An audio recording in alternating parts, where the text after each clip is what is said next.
September the 15th, 1944, in enemy waters, the crews of 2 United States submarines are in a desperate race against time to rescue hundreds of men barely alive.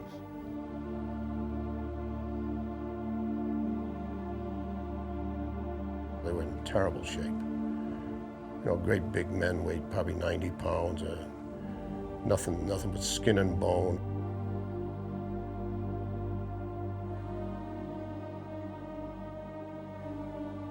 The submarines had returned to the location of a devastating attack on a Japanese convoy. What they didn't know was that the convoy had been transporting Australian and British prisoners of war, who by now had been in the water for 4 days. First, I guess we were in denial. The Brits and the Aussies were our friends and allies, and good God, what have we done here? A crew member on each submarine filmed these haunting images. Over 2,000 men had gone into the water. That day, only 127 would be saved. I never expected half of them that I took down that hatch to survive anyway. Now 2 of those who did have returned to reveal their story for the first time.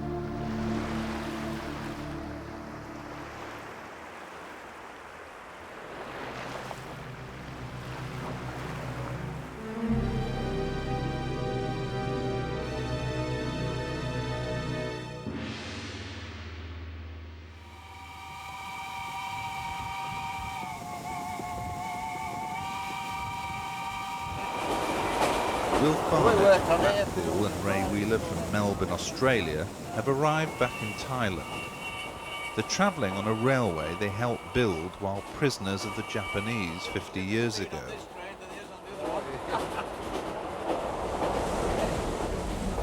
This is the first time they've met.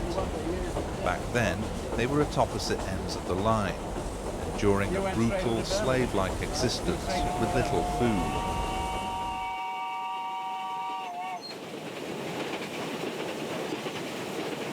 It's become known around the world as the death realm.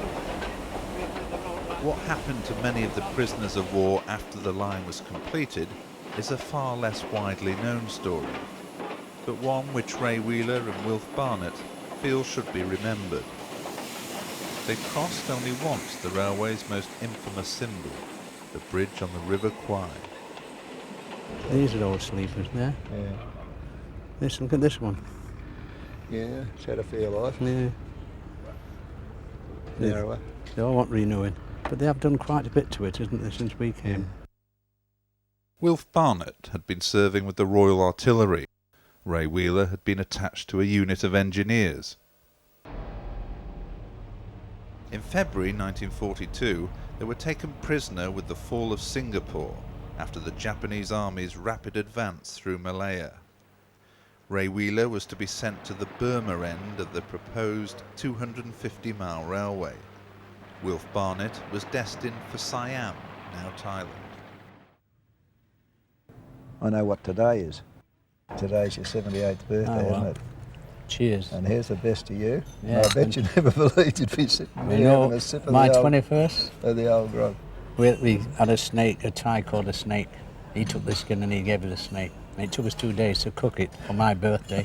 That was his 21st birthday, Yeah. you know. The snake was a bit tough. The Japs couldn't believe what we could eat snake, you know, but it's different now. Yeah. The Japanese obviously said they had the food coming up to us, but the only thing that they really gave us was the rice. Yeah. There was nothing else. There was no vegetables, you know. Because I was so young, I always go into the hut and I helped 2 guys, and I'll never forget that. In the morning, before I went out to the camp working, I used to wash the sacks for them. When I came back at night, I'll never forget it, 2 of the guys was bent up. Yeah. The knees were bent. They'd gone. Yeah. Yeah. Yeah, that happened a lot. And I bent, we had to break the legs, you know, to straighten them out. to bury him. Yeah. It's getting through to me now, this. Yeah. But that happened a lot. Yeah. Ray Wheeler was tortured after a failed escape attempt by 3 Australians. Guards found some shorthand notes he'd been making and assumed they were secret messages for nearby villagers. They ended up taking me down to a big tree outside the gate and tying me up in the crucifix position. What they do, they grab your hair and pull it back, and when you get it back a certain distance, your mouth automatically opens, and that's when they let fly with a bucket of water. Well, you're always going to get a certain amount down. They just keep doing that until you're distended with it. Your stomach's distended, and it hurts a damn side more to be belted with a bamboo pole when it's like that than it does when it's, you know, you just got a normal stomach. You can't contract your muscles to prepare for anything. We stole cigarettes from the Japs, and 3 of us had to decide that whoever, if they didn't turn up and say, right, we did it, it was all going to get beaten up. So we had to take it and stand out and say, right, that was it. 3 of us got beat, then they got tied to a tree. If you had dysentery, this was a regular thing. The main things was they'd tie you up to a tree, and obviously having dysentery, the torment was the flies. And the other thing was they'd stand you up outside the guard room. If you'd done anything wrong, stand you outside the guard room and holding stones up in the air. Now, can you imagine holding them stones? And if you dropped them, they would beat you. So you had to keep putting them back until you absolutely collapsed.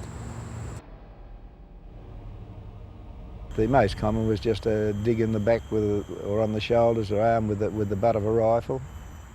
Sometimes a jab in the tail with a bayonet. Some of the things they'd make you practice torture on each other. If they caught you, they suspected even that you'd pinched a little bit of food from somewhere, you'd stand paired off side by side and with your middle finger flick underneath the nose there like that. Well, believe me, after 10 minutes that gets very painful. And that was another popular method of torture. Just 14 months after full construction had begun, the railway was completed, but at a terrible price. It's estimated that through disease, brutality and starvation, the railway claimed the lives of 100,000 men. Oh, Jesus. Doug McGillivray, God almighty. Trained with me in Puckapunyal, that bloke.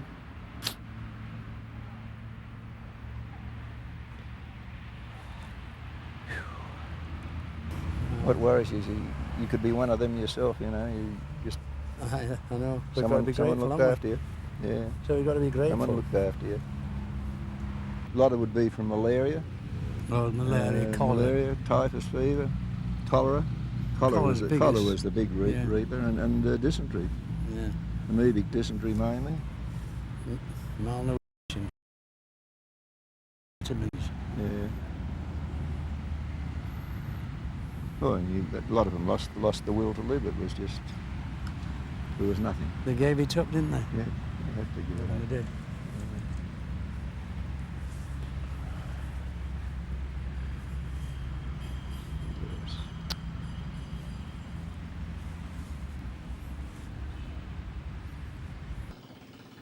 In March 1944, Ray Wheeler and Wilf Barnett learnt that 900 of the fittest men in their camps were to be sent to work in Japan. It was a lottery whether you got picked or not. I know that some of the chaps were picked were a damn sight fitter than I was, and a hell of a lot were picked were worse off than I was. But it was a pretty cross section of the chaps that had come down with me out of the jungle. They sent us down on open trucks. I mean, the heat was ever so, well, it was something like 100 degrees, and that wasn't important. The point was, it was important that we was going away from the jungle, getting away from the camp. We wasn't working, but going to Japan was what we thought was going to be a good thing, you know. And the lads was quite happy about it. This was the ship waiting to take them to Japan. Over 1,300 British and Australian prisoners were crammed on board the Rikoyu Maru, most confined to the hold. A further 900 were to sail on a similar vessel. There were mixed emotions on the quayside. I remember walking top of the gangplank and turning back and looking at the lads sat there waiting, and then they started making a move. And they looked to right side, they had all different shirts on, and all different coloured shorts. Yeah, because we had our new clothes on. That's right, First that clothes was in it, 2 that's years, right, or 2.5 years. Yeah. And you was unlucky one, wasn't you? You stayed down. Yeah, couldn't I get got out. back on deck. There wasn't room to lay down. Only way you could be upright was sit with your knees under your chin. Yeah, but when they opened the hatches, Yeah. when they opened the hatches, the steam what came out of there from you guys was unbelievable. That's right. The Jap seaman had already told us that I think it was 10 out of 11 ships was sunk. Only 1 out of 11 ships was the average getting through, so we weren't very optimistic about it. The only fear was if we did get torpedoed, was the sharks and things like that. We had a sense that we'd reached rock bottom, and nothing could be any worse. It couldn't get worse, it had to get better. The convoy of 9 ships began the crossing on September the 6th. 5 days later, 3 frigates and 3 empty freighters joined from the Philippines. Waiting ahead, 3 US Navy submarines, the Growler, the Pampanito, and the Sea Lion II.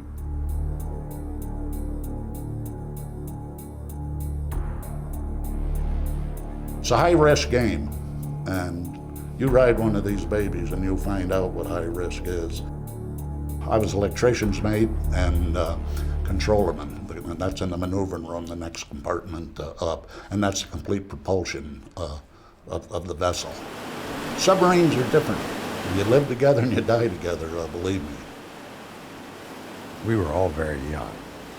I was a communications officer. That involved radio transmissions to and from our headquarters, and a lot of coding and decoding. My battle station job was the torpedo data computer. We took the information from the periscope that the captain would give us, and we put all that in this computer, and it would crank out a solution. And that solution then was fed to the torpedoes.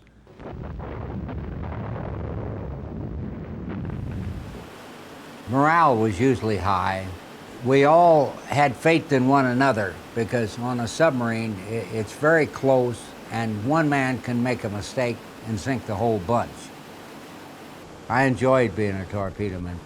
Most torpedomen loved to be a torpedoman because it was getting the big stuff out of the tube, and if there was going to be any fighting, that was the vanguard of it.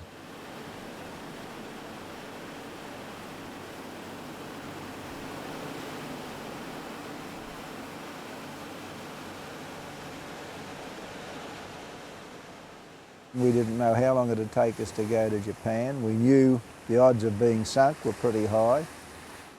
We all hung on to the hope that if we did get sunk, somehow or other we'd get away and get home. At night time, you didn't hear nothing, only the movement of the ship, the creaking of the ship. The corvettes and the destroyers was circling around all the time, in case there was an attack. We knew something hot was going to come off. We knew that there was going to be a convoy coming out of Singapore.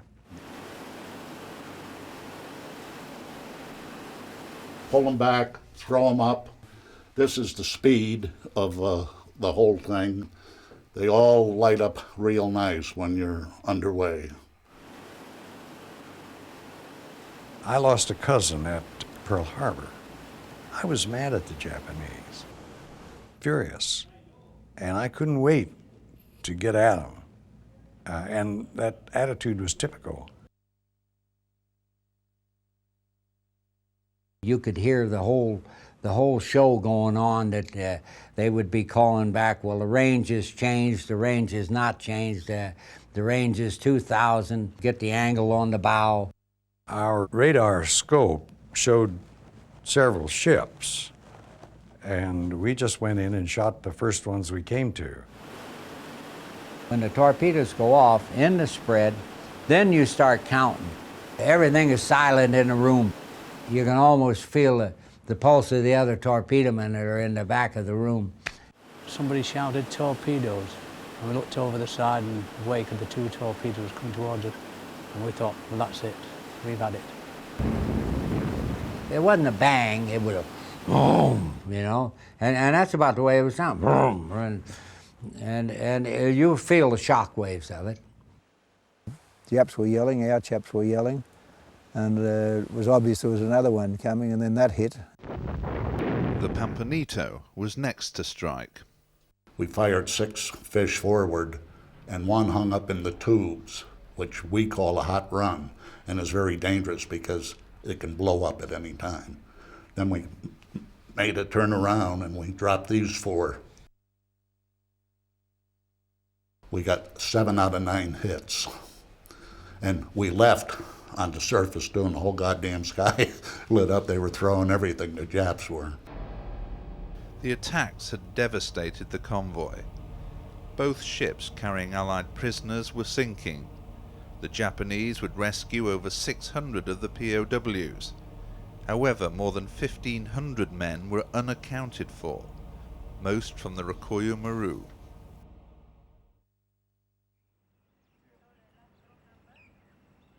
Well, the only thing that I can say about it is bloody humid like it was in that bloody ship. It's hot, but it's a beautiful Hot as hell. place.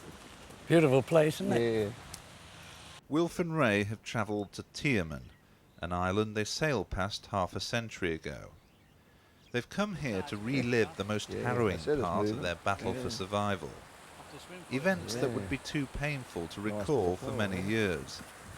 Much of what they witnessed whilst adrift without food or water continues to haunt them. There was a sense that for the first time for nearly 3 years you were a free man. There was enough of us there to be our own boss, and the Japs could do nothing about it, and we felt free. And if anyone felt threatened, there was a few chaps particularly, I can remember 2 of them particularly, who would swim anywhere to push a Jap under, the 2 of them in concert. And I don't know how many they killed, but both of them drowned from there, couldn't get back to the main bunch. The Japs would then drop in depth charges, which was hitting your stomach, and your stomach was coming up. It was a very horrible sensation. And then one destroyer went straight through the lads, killing some of them. There was 2 of the frigate class light destroyers, and one tramp steamer. That's all we could see of the convoy that was left. One of them came in near us and was launched a boat, and a boat came through looking for Japanese amongst us. Of course, there was none left by that time. The Jap officer in the bows had pointed what looked like a Luger pistol at us and was just saying, "Goodbye, you all die. Goodbye, you all die." That was the message we got from him.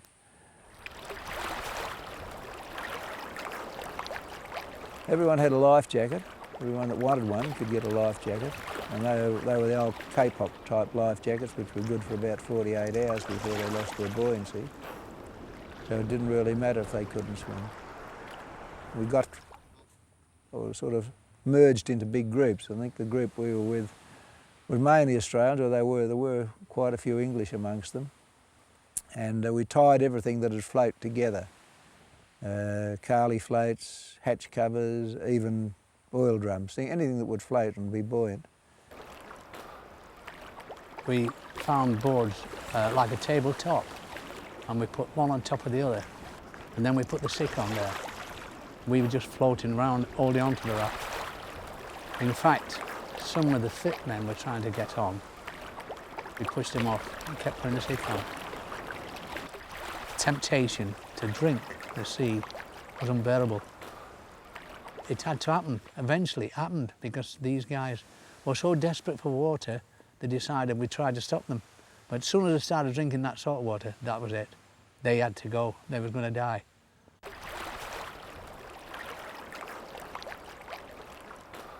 They'd drink urine, their own urine. A lot of them got pieces of bamboo and sort of a cup out of that, and they'd let go in that, and then they'd slowly drink it.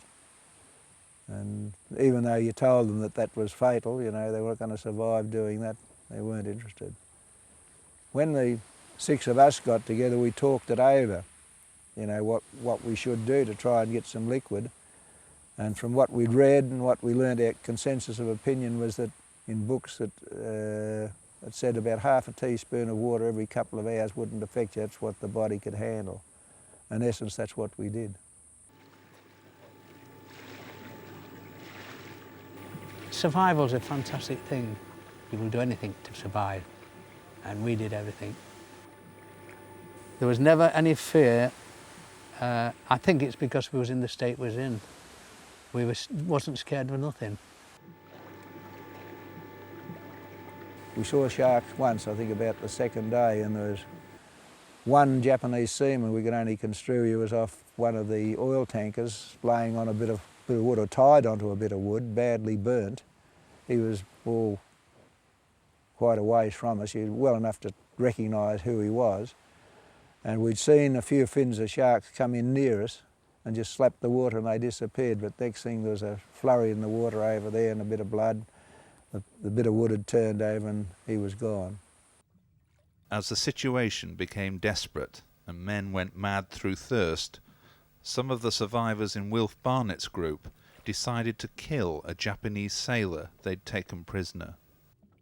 The guy we had on this raft, they cut him up and tried to drink his blood, but again, it's not very nice.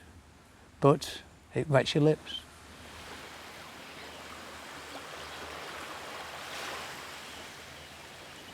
I think the worst period for me was listening to these guys screaming out at night in terror. This happened every night. They'd be shouting, "Help me, help me."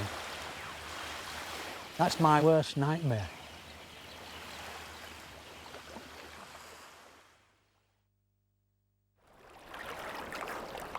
The first ones that died, they got a proper funeral service. But when it came down to the numbers were diminishing, it was desperate, everyone was losing strength. Whoever was nearest would possibly just close his eyes and push them off. You did see, it is true that once you're in that situation, you see islands with beautiful water on it. It's unbelievable. You do actually see it. And then our lips were drying up. It tried to rain at one period, and it's only just a few spots. We'd have given anything for that rain to come. I hallucinated at one stage, and I could see my father. I was drifting between a couple of islands, one with a jetty on, and my father out the end of the jetty with a bottle of beer and an orange in his hand and some bananas, and singing out me to come and get them. And I can remember saying, I can't come in there now and get them. And he said, "Will the Japs hurt me?" And I said, "No, the Japs can never hurt anyone." And then it just disappeared. I was back to normal. I had a pair of shorts on. I'd put them on around my waist at night, and then on my head during the day, because the heat was terrific. With the salt, and we were growing, we finished up with a collar of salt round our necks, and some of us were beginning to go blind. We left 4 behind, actually, and went blind. I think there must have been 20 of us together. And as time went on, as they died, we just pushed them off and put another one on. And that's how it carried on. And when we finished, there was 3 of us left. My mate went. And all he said to me was, "Barney, I'm sorry. Tell me, Dad, I'm sorry." I don't think we could have lasted much longer.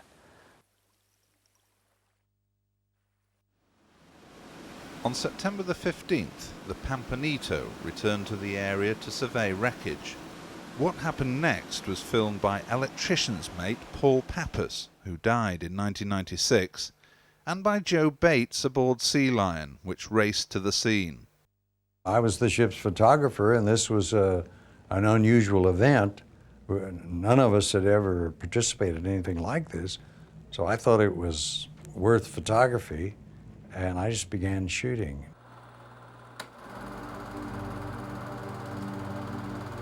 I haven't thought about this in a long time. This brings back a lot of memories.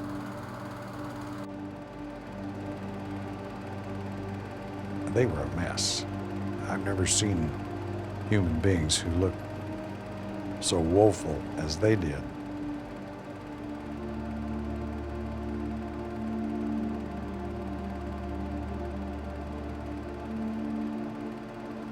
I would guess about half of them couldn't see.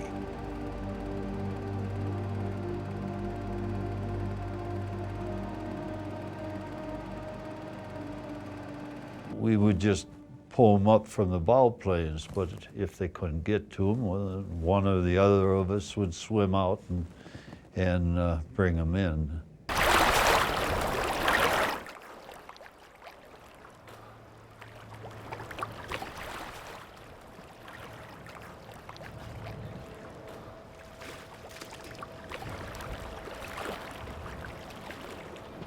It was so pathetic. What mankind can do to mankind, that was just horrible.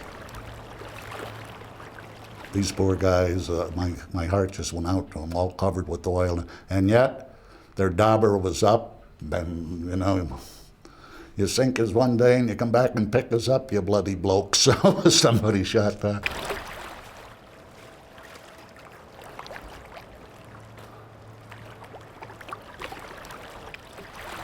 As they were passing them up to us on deck, we were wiping them off with mineral spirits. And when we ran out of mineral spirits, we actually used hydraulic oil. But it got rid of that thick, heavy 6 oil that they had all over them.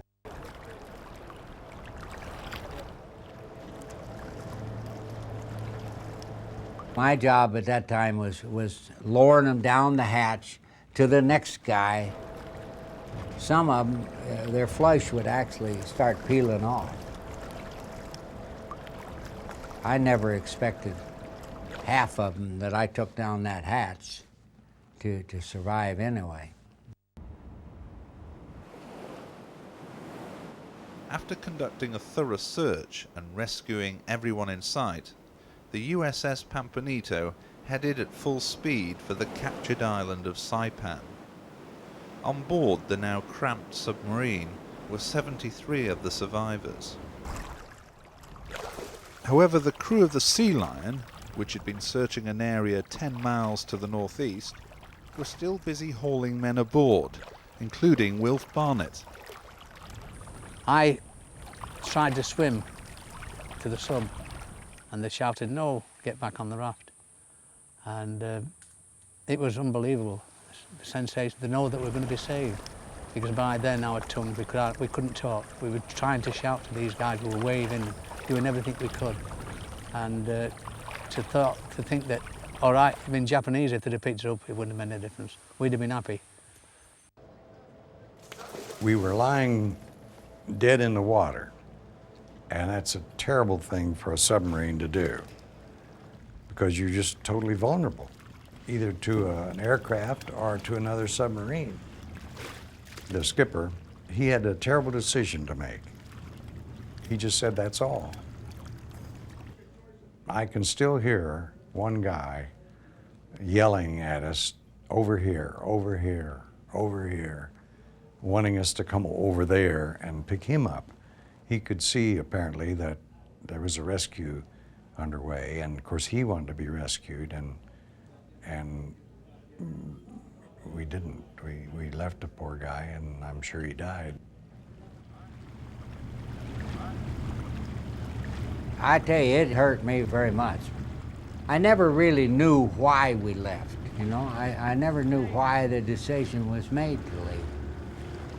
I was no authority to say it to the bridge, but we got more room, you know? We got more room, and that's the way I felt. I don't know that we could have done a lot more anyway, you know. We're limited to how many people we can take on board. There were so many of them out there, they'd need a big ship to take everybody on board. There was, what, 1,300 or something like that, they said, in the water. I felt pretty bad that we couldn't have gotten there earlier. It just made me sad that we couldn't have brought all of them back home, you know. So.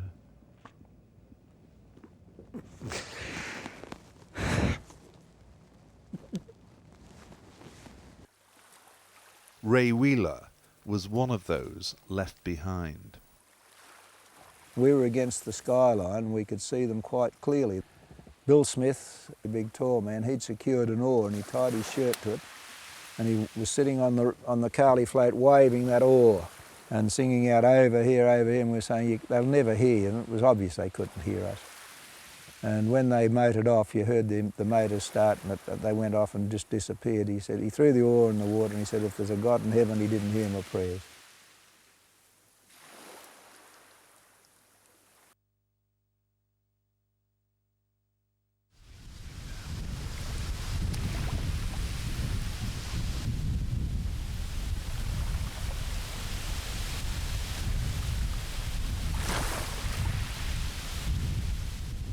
Come dark, the waves got bigger and bigger, and we realised we were in for a mighty blow of some sort. We didn't know that it was a typhoon we were part of. And by what we estimate was around midnight, we were in 30, 40-foot waves. By morning, we were amazed that the 6 of us were still left. The submarine's Queenfish and Barb had been 450 miles from the rescue area when they were ordered to take over the search for survivors. By the time they arrived, Ray Wheeler had been adrift for 6 days. They surfaced alongside us it was getting on towards dusk, and just this massive roaring of the ballast coming out of their tanks and bubbling water, and there it was, not far, 200 feet away. Freddie Pearson yelled out of the frying pan into the fire, they're bloody jerrys. And next thing, a voice, a real Yank voice, hi, can any of you guys catch? And bang, a line comes snaking over, fired out of a gun, which we caught, tied it to the raft and was pulled into the side. And they didn't have to get in the water. We all had enough to clamber aboard and help each other to get aboard the submarine. Together, the 4 submarines had picked up 159 men. On the Pampanito and the Sea Lion, film was also taken below decks on the 4-day journey to Saipan. Rescuing the men was one thing, keeping them alive was another. I see one guy come down the forward battery hatch, and he come down under his own power pretty well, and we had some chow out on the table, and they just opened a can of butter, and if you've ever seen canned U.S. Navy butter, it's a real sight, because it was all completely green, and you have to, and he took one look at that and just whoop. But they were very, very, very tough shape, rough shape, and the only thing I could say is anything and everything that could have been done for him on this boat was done for him by the crew, the officers, the pharmacist's mate, everybody. Roy Williams, the pharmacist's mate on Sea Lion, was caring for 54 men. Back in my training somewhere, I knew that we couldn't feed them too fast. We had to take it real slow on food, and so that was the hardest part, to give them just a little soup each day and a little water. It was tough when those people, they were starving. Even the second day, you could see a change in their overall mental attitude. They could see and they could ask questions, and they would ask about solid food, and we said, well, we're going to be in Saipan soon, and where we'll have a team of real doctors to look you over and determine whether you can have solid food or not. We stood next to them and talked to the different survivors and about what they experienced in the camps and where they were from and where they took them, because we had no idea that they were building this railroad, or at least none of the crew did. In my own mind, we helped them, but they did it themselves. The determination was still there. One guy, I remember, apparently didn't have a life jacket, and he was treading water. And we got him in a bunk, and he's still treading water.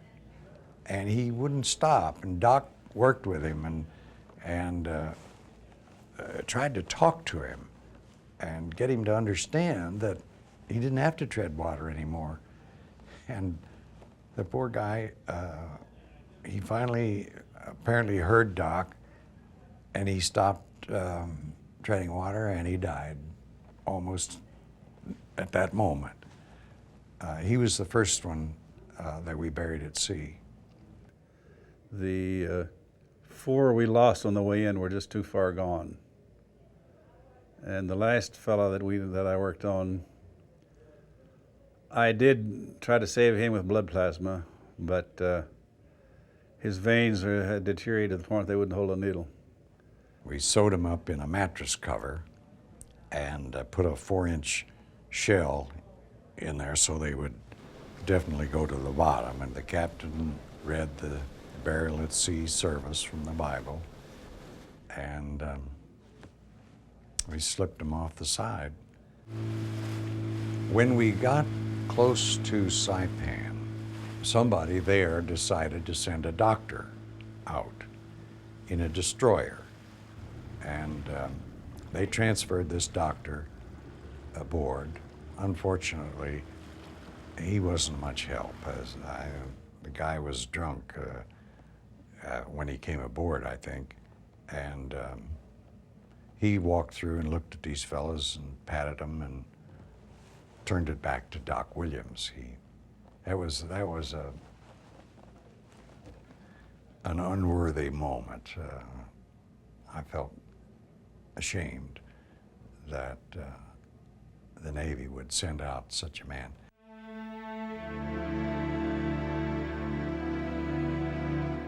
You'd be surprised what 4 days did for him. You know, new clothing, food, and getting cleaned. They were a different bunch of men when they got off in Saipan. Of course, those are all survivors there eating the ice cream, mugging the camera.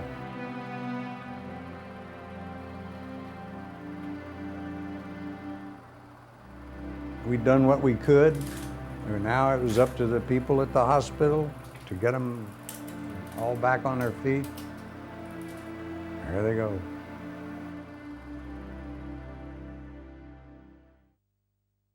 When we landed in Saipan, we was getting pretty strong then. And they took us this camp. We're in tents up on the mountains there, and we slept on the bed for a while. Then we couldn't get used to sleeping on a bed, so we slept on the floor. The ground rocked for the first 3 days. It was just the sensation of being out of water after so long. But apart from that, we were tended to by American nurses, and we hadn't had anything to do with white girls for that many years. It was just as if you were in God's hands. It was beautiful. There were some lovely girls amongst them. And we'd been about 2 days in the hospital at Saipan. The American doctor, he came up and he said, "You can get up tomorrow, Will, and go down to the ablutions block and have yourself your shower and that." And I'm heading up to the showers, and there's the leanest, skinniest looking bloke I reckon I'd ever seen coming towards me. I said, "Oh, g'day, how are you?" and put my hand out, and I realised it was myself in a full-length mirror. I haven't seen myself in a mirror for 3 years.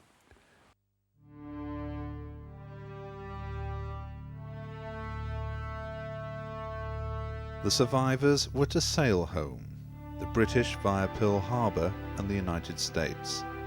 Intelligence officers were receiving a wealth of information, including the locations of airfields, ammunition and fuel dumps, defensive positions, and the sites of POW camps. Weeks later, newspapers around the world would carry the story of the horrors of the Death Railway and of the convoy attack and dramatic rescue.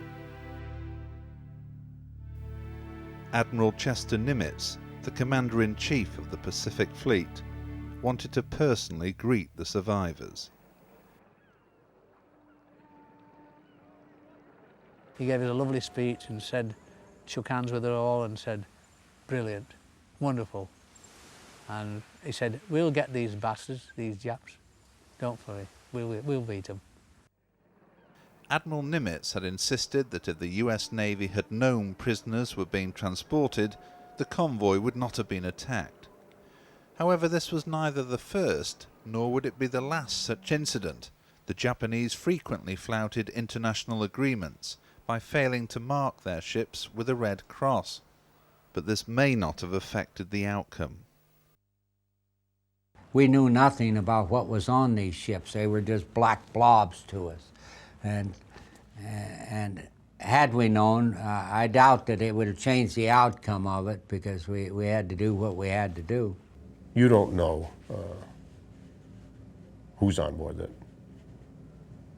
And I don't know what would happen if we did know.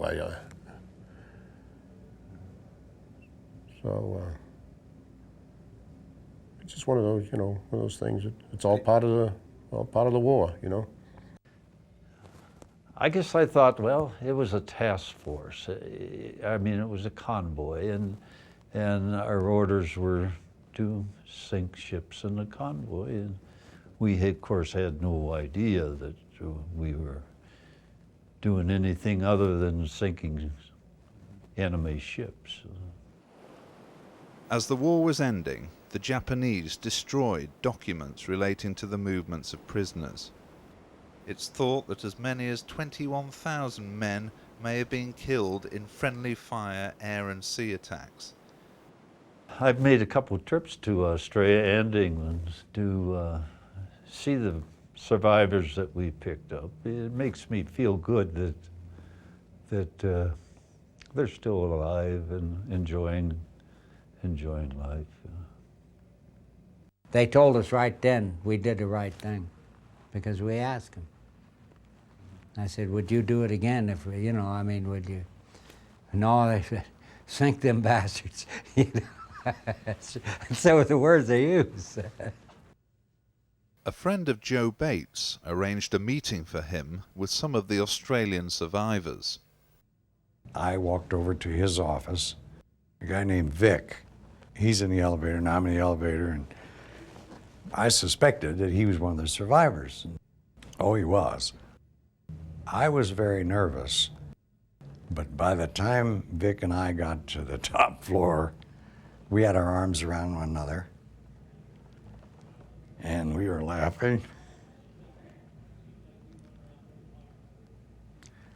And there was a half a dozen more, maybe 7 or 8 more fell. One poor guy drove 600 miles from Outback into that meeting, and we had a great time. They weren't the least bit vindictive, or they didn't blame us at all. San Francisco, the final leg of Ray and Wilf's journey. A city with a permanent reminder of the crossing. I can't believe I'm here, actually. It's just a shock to the system. Yeah, it's a little bit emotional. Jesus. Oh my God, look at that. I don't believe it. I don't believe it. It's fantastic. My God, that makes memories. Well, that was our future a long time ago. Yeah. It's very emotional. I keep thinking about the lad what was buried at sea. Yep. What a sight. What a sight. Pampanito went on to make 3 further war patrols. In 1986, the submarine was declared a National Historic Landmark. Oh boy, this brings back memories, Bernie. You're not kidding. Eh? Yeah, it's... Yeah. There's me bunk. About that. Yeah, that's Hey? my bunk. That's your bunk, is it? Yeah. Well, have a look at these. I know, look at that. Oh, there are the tubes. 4 tubes forward, 4 aft. Yeah. Imagine that, it's in the ship. Yeah. Oh my God. This takes you back to when we were just skinny little buggers that they picked up and carried around like dolls. Yeah, but these fellas on here, some were so ill, they never thought they'd make it, you know? I hadn't thought of those blokes now for several years, and this has brought it all back again. Yeah. They were saying so many things to us. All I can remember is, you're all right, you're safe now, and we look after you. And there was tears. There was really a lot of tears, because they know that they torpedoed us and then picked it up. I've got mixed emotions, always have had, the numbers we lost on that, but I still believe we all knew what the gamble we took when we got on that boat after being told so many, 1 out of 10 were getting through to the convoys to Japan by the Jap merchant seamen. I can feel it, as though I was on it yesterday.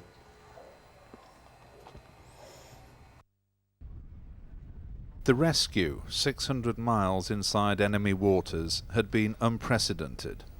No criticism was levelled at the skippers of the Pampanito and the Sea Lion for leaving men behind. To have taken too many on board could have affected the submarine's fighting capability, endangering the lives of everyone. Well, Barney, that's the end of a long journey for us this time, but what it's brought back to me is all those blokes, 1,100 never come home. I know. 1,100 families were bereaved. We had to take that message back and sort all the files out and let those people know that. I don't know how we even survived that. No, neither do I. Yeah. After being all them years in the prison camps, the way they treated us. There was nothing worse than getting a knock on the door at night and the wife of someone you'd met before you went away that you knew was dead and he died on that boat come in. Is it true? Is it true? But they didn't have to ask because they knew by the look on your face that it was true.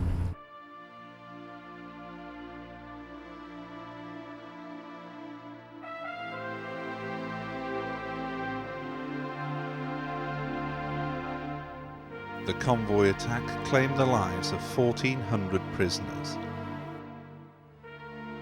Only a month later, the Arizan Maru was torpedoed. On board had been 1,800 mostly American prisoners. There were only 8 survivors.